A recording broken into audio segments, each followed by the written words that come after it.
Saudações de paz, meus irmãos. Glória seja dada a Deus Todo-Poderoso, o nosso Pai maravilhoso, a grande esperança viva que temos em Jesus Cristo, o nosso Senhor, Salvador. Quero convidá-lo a estar nesse momento de oração, de reflexão da palavra, momento de encontro, de entrega de vida ao Senhor, e sabendo da grande maneira que Ele tem nos amado, da grande forma que Ele enviou o seu Filho Jesus para viver e morrer por nós, porque Ele é o antes, o agora e o depois, o alfa e o ômega. E vamos orar, reconhecendo todas essas coisas, agradecendo a Deus pela nossa vida e por tudo que Ele tem nos permitido viver e vencer, em nome de Jesus. Amém? Ore comigo. Grandioso Pai, meu Deus, nessa hora em que nós nos encontramos com os irmãos e também com o Senhor, por esse meio de comunicação, por essa forma, meu Deus, de falar da Tua grandeza, queremos aproveitar da melhor maneira possível, Pai, esse contato contigo e com todos, Pai. Ó Senhor, eu te peço agora em nome de Jesus Cristo que esteja conosco, caminhando conosco agora. Te peço, meu Deus, também em nome de Jesus, que olhe para as nossas falhas e as desconsidere mediante o nosso pedido de perdão. Ó, meu Deus, nós queremos agora nos direcionar a Ti, cada um, sinceramente, meu Deus, reconhecendo a Tua grandeza, mas ao mesmo tempo confessando os nossos pecados, as nossas falhas, reconhecendo o quanto nós dependemos de Ti e o quanto nós precisamos, meu Pai, sermos aperfeiçoados. Então, meu Deus, a Tua palavra em nós é o que Te pedimos, para que ela faça grande diferença no nosso entendimento, para que, por auxílio do Espírito Santo de Deus, estejamos, meu Deus, sendo enriquecidos cada vez mais nessa vivência com o Senhor, nesse desenvolvimento com o Pai. Ó, meu Deus, em nome de Jesus, muito obrigado, meu Deus, por podermos compartilhar a palavra do Senhor, por podermos estarmos aqui juntos, com todas as limitações que temos vivido, mas que a nossa fé continue florescendo e também, meu Deus, encontrando a paz que muitos não têm, mas que o Senhor tem oferecido gratuitamente àqueles que de bom grado se apresentam em busca, meu Deus, desse poder que vem de Ti. Ó, meu Pai, também Te rogamos agora, esteja vendo, meu Deus, a situação que temos vivido e nos socorre em nome de Jesus. Amém. Amém.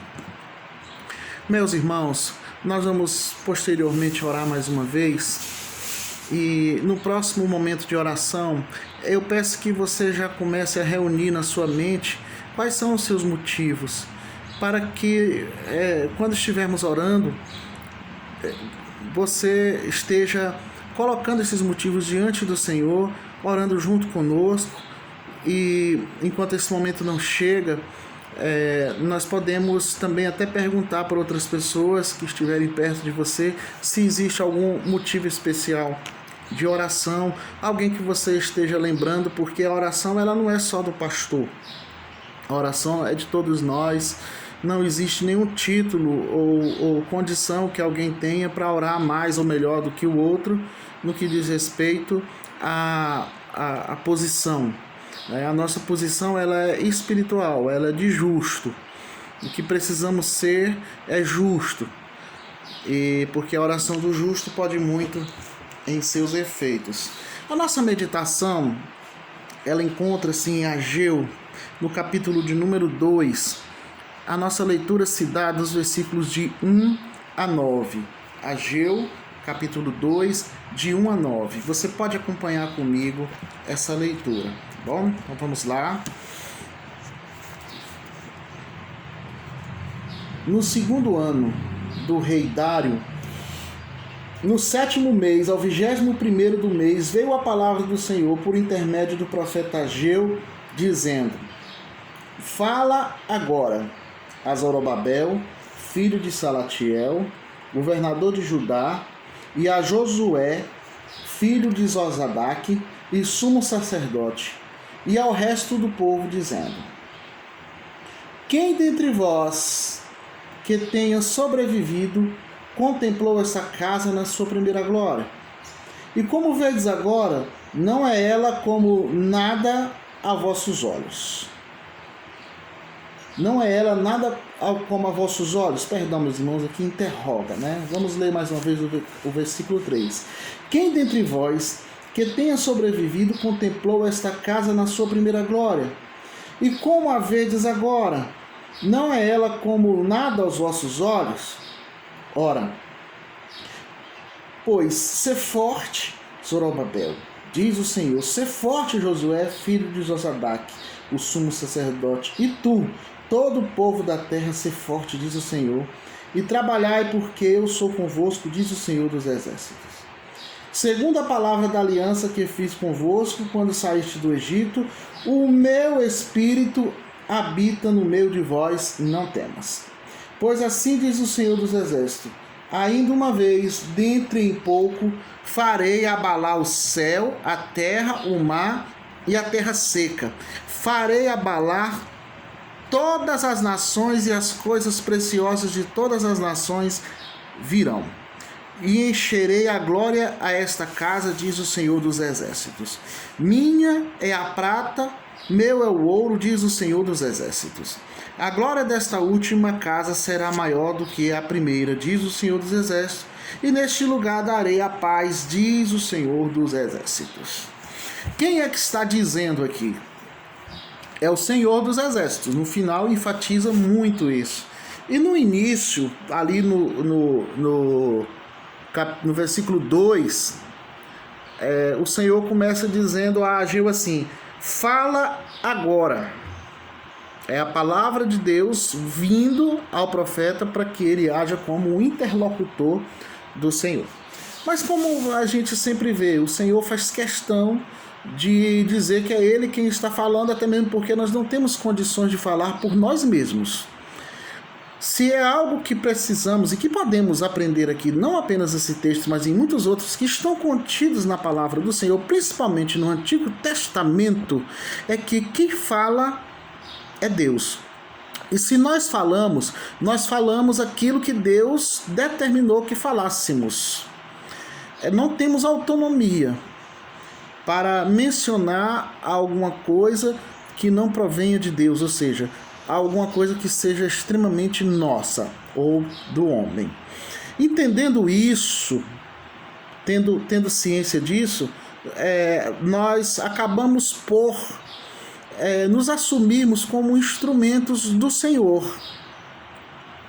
E isso nos confere uma grande responsabilidade, principalmente de quem traz a palavra de Deus, de quem expõe a palavra de Deus, a responsabilidade de não fugir daquilo que o Senhor está dizendo para ser dito. Assim como ele disse para Ageu: fala agora. Fala o quê? Fala exatamente o que eu estou dizendo. Então, meus irmãos, nós estamos diante do texto que nós acabamos de ler e temos aqui algumas percepções de como Deus agiu e trabalhou com aquelas pessoas. Aquele era um momento, se nós lermos, você pode ler o capítulo 1, mas eu vou fazer aqui um esboço do contexto, porque o povo ele estava sendo chamado ao encorajamento. Qual é o contexto do capítulo 1? É que se eles estavam sendo chamados por encorajamento, é porque eles estavam desencorajados. Estavam desencorajados. E o que é que a gente vem a pensar, lendo esse texto e refletindo, né? É que grandes empreendimentos e grandes realizações, eles requerem coragem. E a coragem, ela não depende de que alguém esteja nos empurrando, dizendo que vai dar certo ou nos encorajando. É claro que ajuda, o encorajamento ele ajuda e ajuda bastante. Mas, inclusive, uma das partes fortes desse texto é justamente isso, é Deus falando para Ageu encorajar. A missão de Ageu aqui é encorajar. Encorajar a quem? Encorajar justamente os homens que eram de influência naquela hora, né? Naquele momento.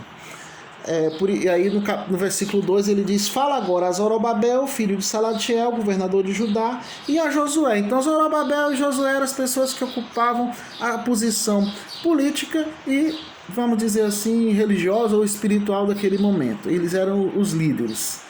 E nada melhor do que eles estarem encorajados. As pessoas, elas muitas vezes têm boas ideias, mas elas não têm coragem. E é algo que eu tenho refletido bastante, que é sobre ter coragem e não ter ideia, ou não saber como fazer. Então a pessoa tem a coragem, mas não tem a direção. E às vezes a pessoa tem toda a direção, ela entende muito bem como as coisas precisam acontecer, mas elas não têm coragem. E o fruto da coragem, aliás, a coragem ela se desenvolve em cima da confiança. E a confiança ela pode pender para o lado humano, onde a gente procura saber se vamos realizar algo ou não, confiando em nós mesmos, na nossa força, nos nossos recursos, ou então nós colocamos a nossa confiança em Deus, porque aí mesmo sem ter o recurso, mesmo às vezes até sem ter até a habilidade ou como fazer, nos determinamos em coragem, fora de todas as expectativas e evidências de que as coisas irão acontecer de uma maneira assertiva. Então, as nossas capacidades, elas não precisam ou não devem determinar a nossa coragem, desde que estejamos com a confiança em Deus. Por quê? Porque nós cremos num Deus que capacita e que ao tempo que vamos caminhando, que vamos andando, as nossas experiências vão nos tarimbando, vão nos aperfeiçoando e deixar de viver as oportunidades, as experiências que o Senhor coloca diante de nós é como se nós estivéssemos recusando aprender, recusando ser aperfeiçoado pelo simples medo de errar ou pela falta de coragem, de acertar. O medo de errar pode ser a mesma coisa de a falta de coragem de tentar acertar. E a extrema preocupação com o que os outros irão pensar. E como é bom nós compreendermos a vontade de Deus. Como é bom também, para isso, buscar essa vontade do Senhor, porque Ele nos dará coragem de executar coisas boas. Sim. Se você está desanimado com alguma coisa, busque a Deus. Peça por clareza. Senhor, me dá clareza antes de me dar capacidade. Porque quando se fala em capacidade, nós estamos muito ligados em nós mesmos, Senhor, me dá a capacidade. Aí como se as coisas ficassem, as nossas ações ficassem dependendo da gente, da nossa capacidade. Mas quando nós oramos ao Senhor, Senhor, me dá a clareza do que Tu queres, porque eu sei que as outras coisas serão providenciadas. A capacitação, ela ocorrerá no momento certo para a coisa certa. E o desânimo que pode aparecer e se fazer presente na vida de qualquer pessoa, tinha acabado de... Aliás, estava acontecendo ali no meio da nação. Eles estavam desanimados, presos no passado, presos ainda no primeiro templo, e eles nem sequer acreditavam que a situação poderia mudar.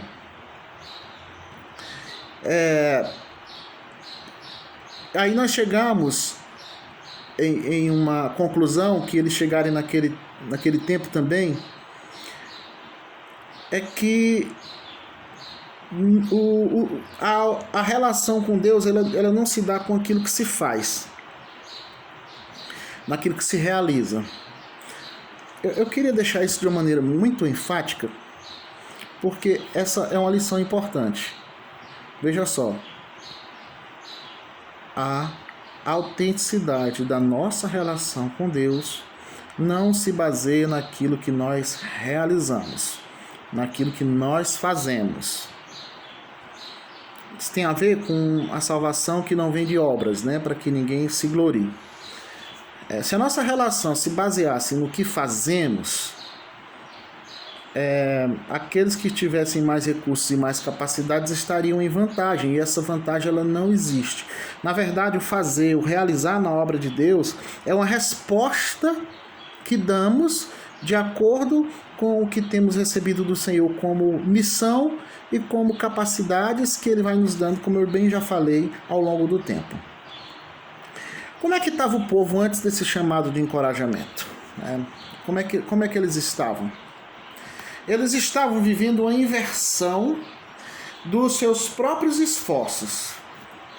Tem uma parte aqui no capítulo de número 1, nós estamos falando como é que eles viviam antes do capítulo 2.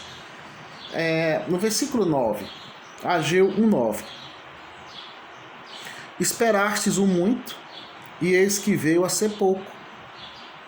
E esse pouco, quando trouxestes para casa, eu com um sopro o dissipei.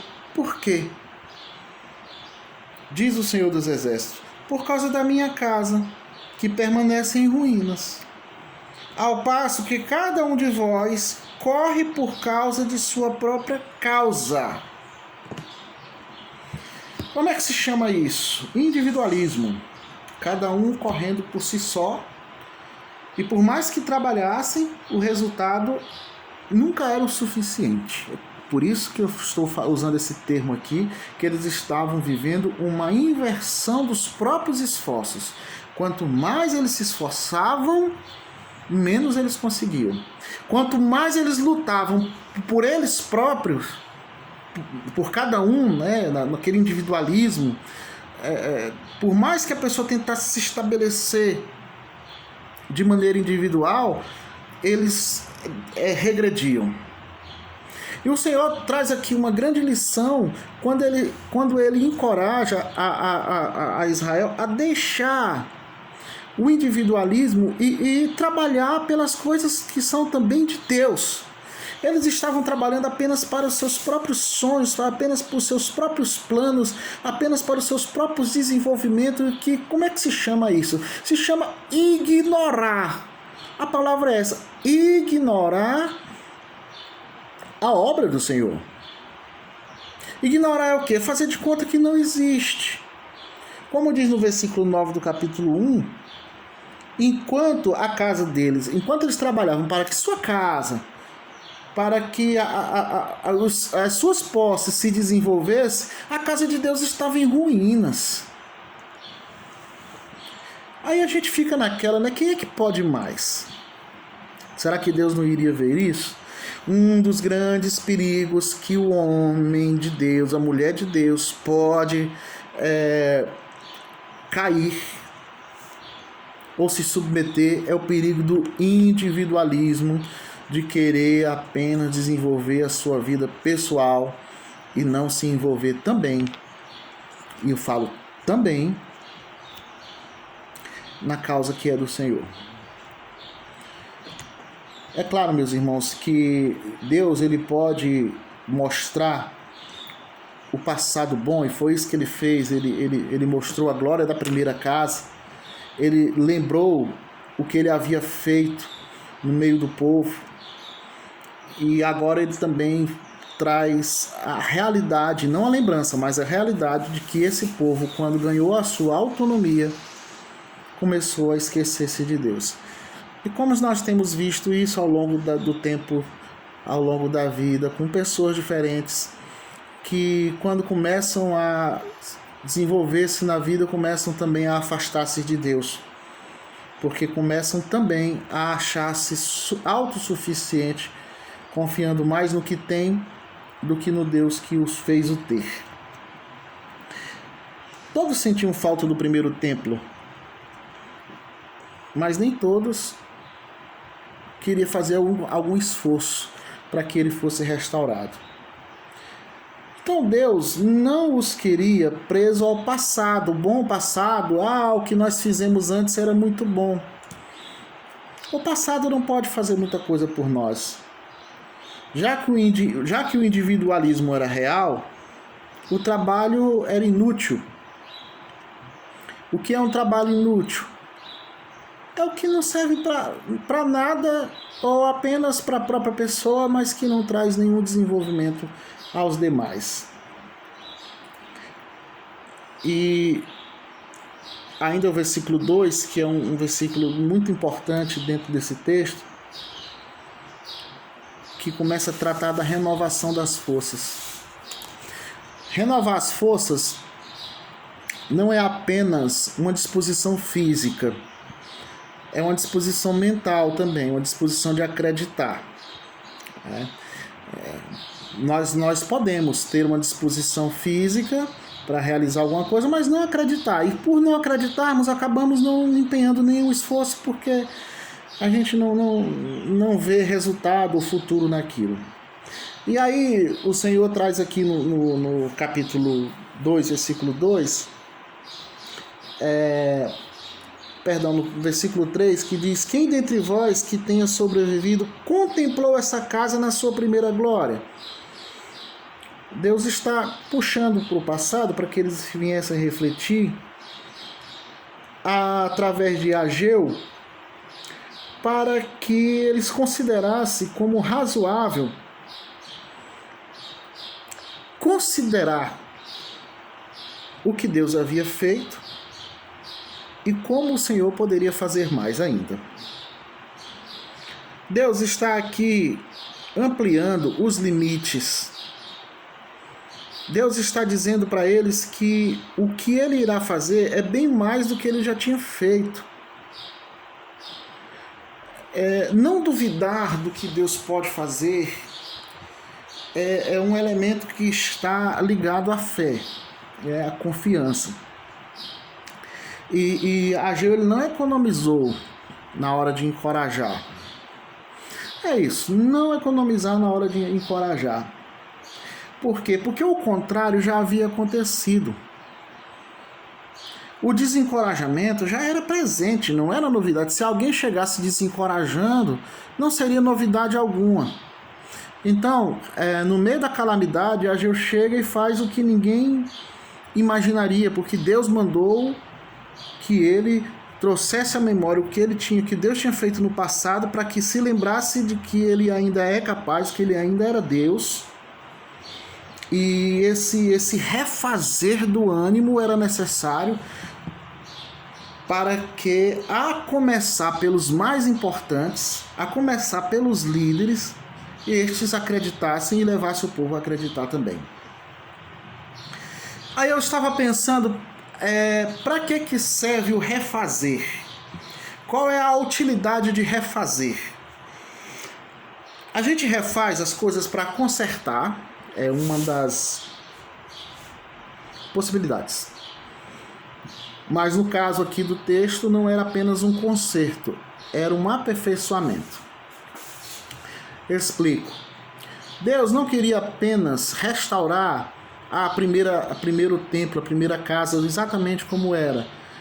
Ele não queria apenas restaurar, ele queria fazer um aperfeiçoamento, uma restauração aperfeiçoada. E como é maravilhoso a gente saber que essa é a obra que Deus pode e quer fazer na vida do homem. É que ele seja quebrado e feito de novo. Mas quando ele é feito de novo, ele é feito melhor do que a versão anterior. Então, a gente não nasce pronto, mas ao longo da vida nós somos refeitos, nós somos aperfeiçoados. E como é bom também ter coragem para fazer. E além de ter coragem para fazer, ter coragem de desfazer o que foi feito e refazer melhor ainda. Quando Deus criou, fez a criação, né, e no 7º dia ele descansou, ele fazia uma coisa e via que era bom. Fez Deus os animais e fez os céus e a terra, o firmamento, e viu que era bom. Ele sempre via que era bom.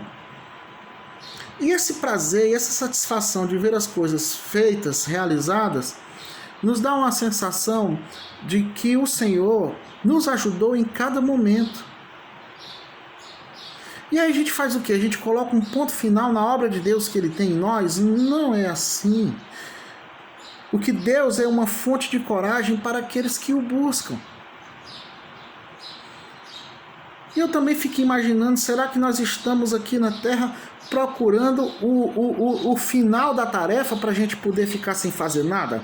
Essa é uma pergunta que eu faço para todos que estão me ouvindo nessa hora. Você quer terminar essa obra para ficar parado? Então, bora fazer logo isso aqui, que é para depois a gente não fazer mais nada. Será que o chamado de Deus para nós é esse? Não, vamos terminar a tarefa porque depois a gente vai só aproveitar a vida? O que eu conheço da Bíblia é que o nosso galardão está no céu, que o nosso descanso é no céu.